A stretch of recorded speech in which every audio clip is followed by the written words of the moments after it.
네, 이 디젤 차량 배기가스 저감 장치에서 촉매제로 사용이 되는 요소수 대란이 한동안 지속될 것으로 보입니다.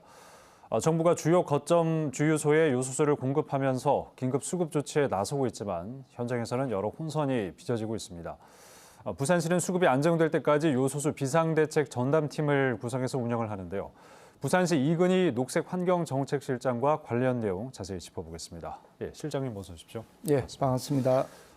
부산시 지난주에 전담팀이 꾸려졌고요. 회의도 가졌었는데 부산에 이 요소수가 필요한 차량 몇 대 정도로 파기되고 있습니까? 예, 이번에 우리 시도 요소수 사태와 관련해서 그 행정부시장님으로 단장하는 또 교통국 저희 녹색환경정책실 관련 실구 회의를 지난주에 개최한 바가 있습니다. 이 회의에서 이제 차량별 그 요소수 재고 사항이라든지 또 운영 사항 등을 파악하고 문제점이 있는 경우에는 저희들이 해결을 위해서 이제 이 회의를 계속 운영을 할 계획입니다. 네. 현재까지 우리 시에서 파악된 그 요소수 필요 차량은 한 14,600대 정도가 됩니다. 네. 그 중에 이제 화물차가 거의 한 12,200여 대로 가장 많습니다.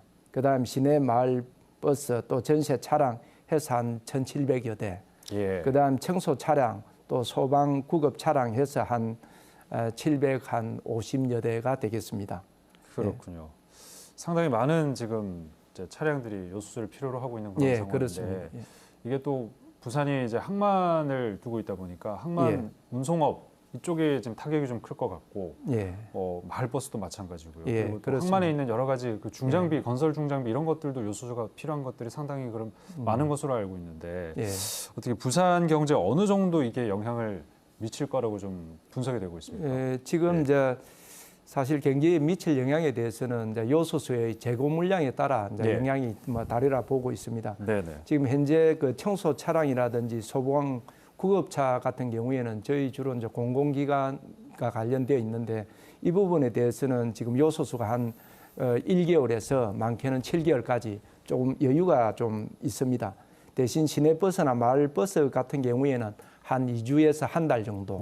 문제는 이제 이 조금 전에 사회자님께서 지적하신 물류 부분이 되겠습니다. 이 물류의 화물 또 컨테이너 운반 차량은 재고품이 없이 직접 주유소에서 이 주입을 하기 때문에 주유소에서 요소수가 떨어지면은 당장 그 운임이 중단되는 그런 문제가 있습니다. 그래서 이 부분에 대해서도 정부에서 심각성을 인식하고 이 부분에 대해서 우선 공급하는 걸로 그렇게 추진하고 있습니다. 그래서 정부가 이제 요소수 긴급 수급 조정 조치를 시행을 하면서 이제 수요 공급을 통제를 하고 있지 않습니까? 일단 군에 있던 요소수를 민간에게 이제 배포를 했는데 그게 일단은 뭐 컨테이너 차량은 되고 화물차는 또 대상이 아니어서 부산항과 관련해서는 좀 혼선이 있다면서요?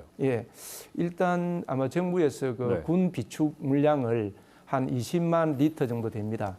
이 부분 중에 거의 아마 컨테이너 차량만 우선 공급하는 것은 컨테이너 차량이 경제에 미치는 영향이 크고 또 시급하기 때문에 우선 이 부분에 대해서 그 전체 20만 리터 중에 한 10만 리터를 우리 부산 또 인천 이런 항만에 공급하는 걸로 일이 되어 있고 단지 이제 화물 차량 같은 경우에는 좀 제한되다 보니까 조금 혼선이 빚어지고 있는 것 같습니다. 그렇다 보니까 화물 차주분들은 이제 주유소에서 엄청난 줄을 지금 서고 계시는 그런 상황도 많이 보였었는데 뭐 일단 정부에서는 이제 뭐 해외에서 들여오기도 했고요. 그래서 앞으로 한두 달 정도는 문제가 없을 것이다라고 얘기를 하고 있는데 부산시에서는 지금 어떻게 좀 그래서 이제 정부에서 일단 저희들이 사실 요소수 관련해서는 우리 시에서 주도적으로 뭐 조치할 수 있는 사항이 많지가 않습니다. 그렇겠죠. 그러다 보니까 이제 정부에 의존해서 저희들이 현장에서 문제가 생기는 부분에 대해서는 정부에 건의해서 뭐 문제를 해결하는 방식으로 저희들이 할 수밖에 없는데 현재 저희들이 정부에 파악을 해보면은 그 해외 물량하고 긴급 물량, 그다음 국내 또 비축 물량 해서 한 5.3개월은 한 연말까지는 뭐 충분히 버틸 수 있는 걸로 이렇게 파악되고 있고 그 중에 정부에서 아마 200만 리터를 우선 공급하는 거 해서 공공기관이라든지 또 화물 차량에 대해서는 지금 그 우선 공급을 하고 주로 이제 우선 공급하는 부분이 저희들이 공급하는 부분은 차고지라든지 청소 차고지나 시내버스 차고지에서 공급을 하고 대신 화물차 같은 경우에는 전국 한 130교소의 어떤 이 주유소에서 공급을 하는 걸로 계획이 되어 있습니다. 그렇군요.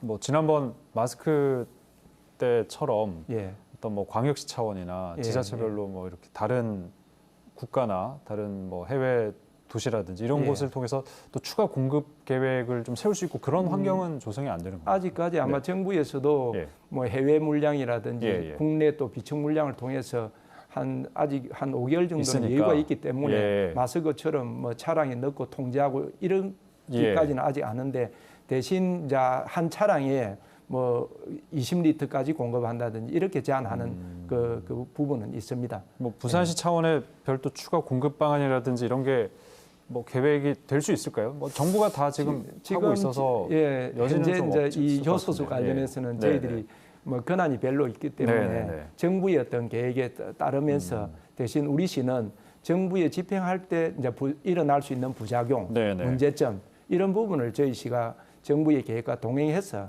같이 이제 협조하고 또 발생한 문제점에 대해서는 건의를 해서 빨리 해결될 수 있도록 이렇게 이제 하는 게 저희들이 최선의 역할인 것 같습니다. 그럼 지금 상황에서는 뭐 매점 매석이라든가 사재기 행위 뭐 이런 부분은 좀 걱정을 안 해도 되는 겁니까? 그 부분에 대해서는 이제 정부와 우리 시가 합동으로 우리 시도 특별 사법 경찰 쪽에서 TF 팀을 구성해서 뭐 이 불법 제조라든지 또 사재기 매점 매석 이런 부분은 단속을 하고 있고 또 정부에서도 낙동강 유역청을 중심으로 해서 그 경찰청, 국세청 이렇게 해서 공동으로 연말까지는 계속 단속해 가는 걸로 계획을 하고 있습니다. 알겠습니다. 지금까지 이근희 부산시 녹색 환경정책실장과 요소수 관련해서 얘기 나눠봤습니다. 말씀 잘 들었습니다. 감사합니다.